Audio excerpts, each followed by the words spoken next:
sejarah. Jadi sejarah Mongolia itu, awalnya Mongolia itu cuma kumpulan suku-suku nomaden di padang rumput luas. Tapi semua berubah ketika muncul Temujin, yang nanti dikenal itu sebagai Genghis Khan.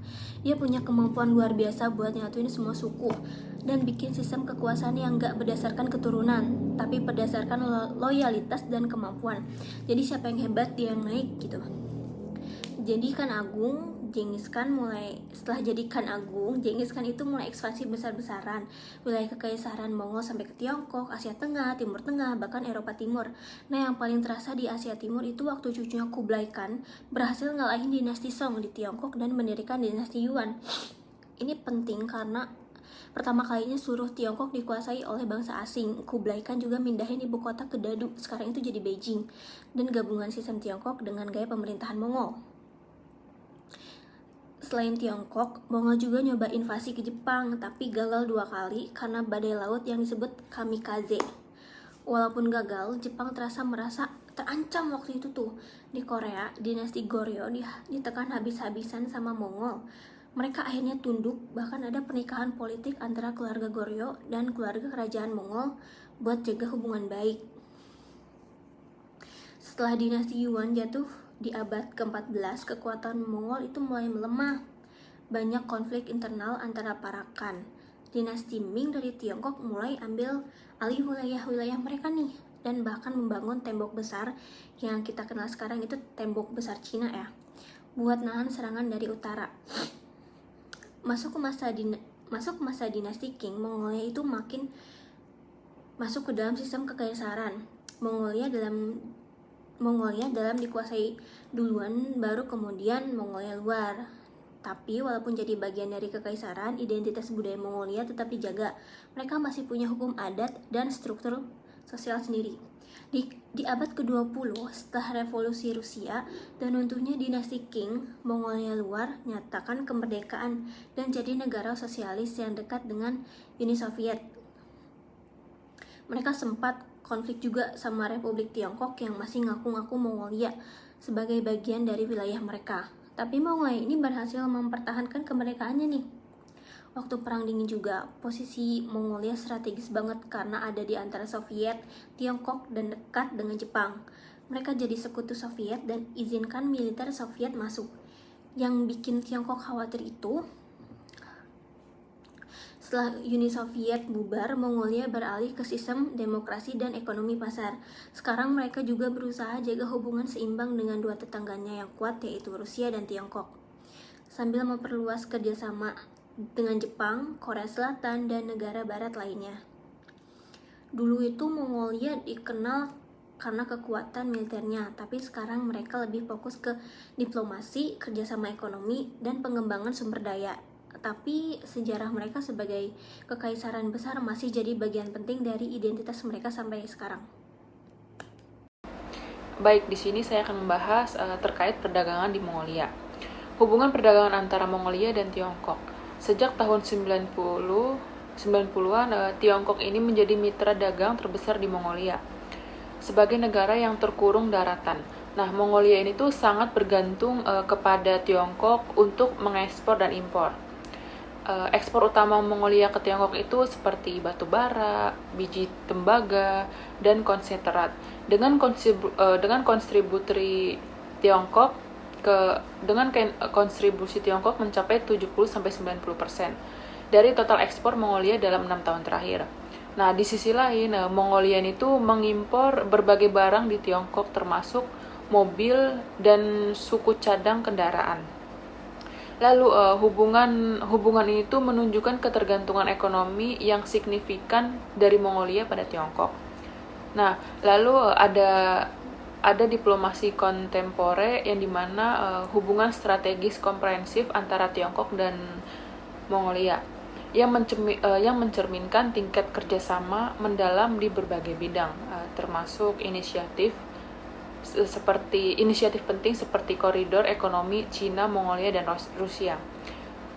Hal ini tuh bertujuan untuk meningkatkan konektivitas dan memfasilitasi transportasi transit, yang dimana hal ini tuh sangat krusial bagi Mongolia.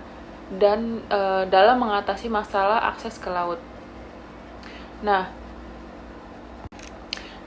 selain itu, Mongolia itu berupaya memperkuat kerjasama multilateral dengan negara-negara lain yang dikenal sebagai negara atau tetangga ketiga untuk menyeimbangkan hubungan dan mengurangi ketergantungan pada Tiongkok dan Rusia.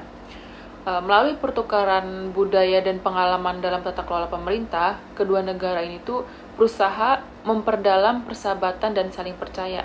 Meskipun kita tidak bisa mengabaikan isu sensitif yang memungkinkan muncul seperti perselisihan bahasa dan kekhawatiran Mongolia akan dominasi budaya Tiongkok. Secara keseluruhan, hubungan Mongolia dan Tiongkok ini adalah hubungan yang sangat bergantungan satu sama lain. Didominasi oleh kerjasama strategi dan ekonomi yang erat, di mana Mongolia ini tuh berusaha menyimbangkan kepentingan nasionalnya di tengah pengaruh dua tetangga besarnya. Terima kasih. Baik, di sini saya akan menjelaskan tentang budaya dan tradisi yang ada di Mongolia. Budaya menjadi hal yang penting yang harus dipelajari dan dipahami, sebab budaya merupakan salah satu identitas yang dimiliki oleh manusia maupun negara. Sama halnya seperti negara Mongolia yang memiliki budaya yang menarik. Bangsa Mongolia adalah bangsa kuno yang berasal dari dataran tinggi pada abad ke-3 Masehi. Suku asli Mongolia yang dikenal sebagai suku Khalkha merupakan kelompok etnis terbesar di Mongolia yang mencakup sekitar 85% dari populasi negara tersebut. Mereka adalah kelompok yang unik dengan bahasa, adat istiadat, dan tradisi yang mereka miliki sendiri. Mereka dibentuk oleh cara hidup nomaden dan lingkungan yang unik. Secara historis, orang Mongolia merupakan masyarakat nomaden yang bergantung pada pengembalaan dan perburuan untuk mata pencaharian mereka. Gaya hidup mereka berputar di sekitar pergerakan musiman hewan seperti kuda, unta, domba, dan kambing.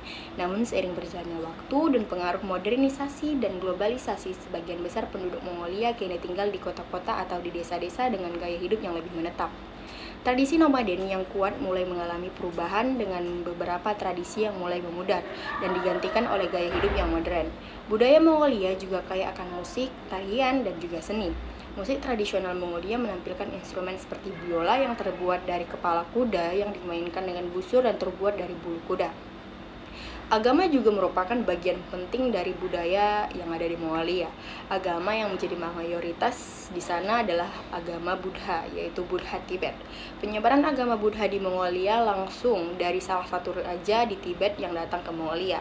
Oleh karena itu, mayoritas kuil-kuil yang ada di Mongol sama persis bentuknya seperti kuil-kuil yang ada di Tibet. Saat ini masyarakat Mongolia menghadapi tantangan yang cukup besar, yang mana mereka berupaya untuk menyumbangkan modernisasi dengan cara hidup tradisional mereka. Baik, melanjutkan penjelasan dari rekan saya sebelumnya, kita akan membahas hubungan antara Mongolia dan Tiongkok yang mana memiliki sejarah panjang dan juga kompleks, ditandai oleh periode konflik, kerjasama, serta ketergantungan yang mendalam.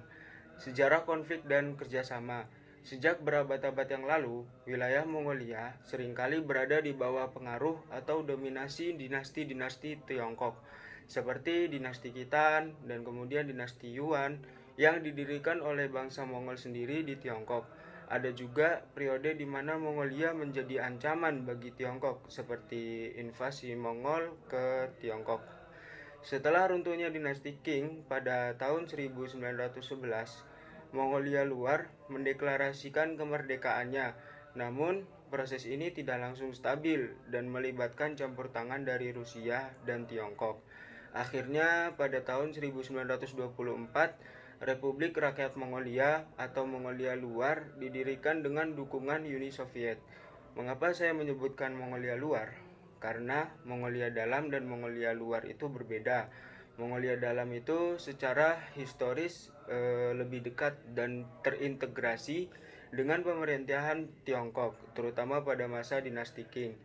Tetap menjadi bagian dari Tiongkok setelah berdirinya Republik Rakyat Tiongkok pada tahun 1949. Wilayah ini ditetapkan sebagai daerah otonom Mongolia Dalam. Singkat sejarahnya itu, Republik Tiongkok yang dipimpin oleh Kuomintang sempat menginvasi Mongolia pada tahun 1919. Kemerdekaan Mongolia baru diakui secara resmi oleh Republik Tiongkok pada tahun 1946 di bawah pengaruh Soviet dan kemudian diakui kembali oleh Republik Rakyat Tiongkok pada tahun 1949 setelah komunis memenangkan Perang Saudara Tiongkok. Sejak kemerdekaannya, Mongolia seringkali dianggap sebagai negara penyangga atau buffer state antara Tiongkok dan juga Rusia. Posisi geografis ini telah membentuk dinamika hubungan mereka di mana Tiongkok dan sebelumnya Uni Soviet memiliki kepentingan strategis untuk menjaga stabilitas di Mongolia. Kemudian di isu perbatasan, meskipun ada sejarah panjang dan perbatasan darat yang sangat panjang, isu perbatasan antara Mongolia dan Tiongkok saat ini relatif stabil. Perjanjian perbatasan telah difinalisasi dan Tiongkok secara resmi melepas klaim atas wilayah Mongolia luar pada tahun 1952. Namun, perlu dicatat bahwa Tiongkok memiliki wilayah otonom yang disebut Mongolia Dalam, yang dihuni oleh etnis Mongol dan memiliki budaya yang mirip dengan Mongolia. Ini terkadang menimbulkan sensitivitas terkait identitas dan budaya di kedua belah pihak. Hubungan Mongolia dengan Rusia dan negara-negara Asia Timur lainnya. Mongolia memiliki hubungan panjang dengan Rusia sejak awal abad ke-20. Saat itu, Uni Soviet membantu Mongolia merdeka dari Tiongkok dan membentuk sistem pemerintahan sosialis. Selama lebih dari 60 tahun, Mongolia sangat bergantung pada Rusia, baik dalam hal ekonomi, pendidikan, maupun militer. Namun, setelah Uni Soviet runtuh tahun 1991, hubungan ini berubah. Mongolia tidak lagi menjadi negara satelit, tapi tetap menjalin kerjasama terutama di bidang energi, infrastruktur, dan pertahanan. Contohnya, Rusia masih menjadi pemasok utama listrik dan bahan bakar Mongolia, serta partner dalam latihan militer gabungan. Selain Rusia, Mongolia juga punya hubungan strategis dengan Jepang dan Korea Selatan. Jepang menjadi salah satu donor terbesar sejak tahun 1990-an. Bantuan Jepang difokuskan pada pembangunan infrastruktur, pendidikan, dan kesehatan. Sementara Korea Selatan lebih fokus pada kerjasama ekonomi dan budaya. Banyak warga Mongolia belajar dan bekerja di Korea Selatan. Mereka juga bekerja sama dalam teknologi dan pertambangan. Mongolia juga menjalin hubungan pragmatis dengan negara lain seperti Korut, India, dan negara-negara ASEAN.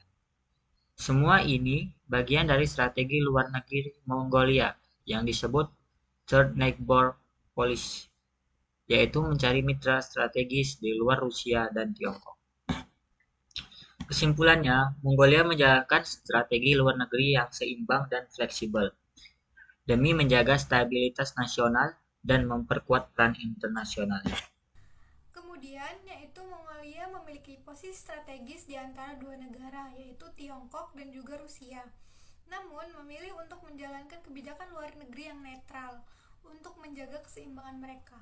Mongolia menjalin hubungan erat dengan negara-negara lain seperti Amerika Serikat, Jepang, dan Korea Selatan agar tidak terlalu bergantung kepada negara tetangganya. Strategi ini membantu Mongolia menjaga kedaulatan di antara persaingan politik dan ekonomi di kawasan Asia Timur. Namun, Mongolia tetap menghadapi tantangan besar seperti ketergantungan ekonomi yang tinggi pada ekspor tambang ke Tiongkok, serta tekanan geopolitik dari kekuatan besar di sekitarnya.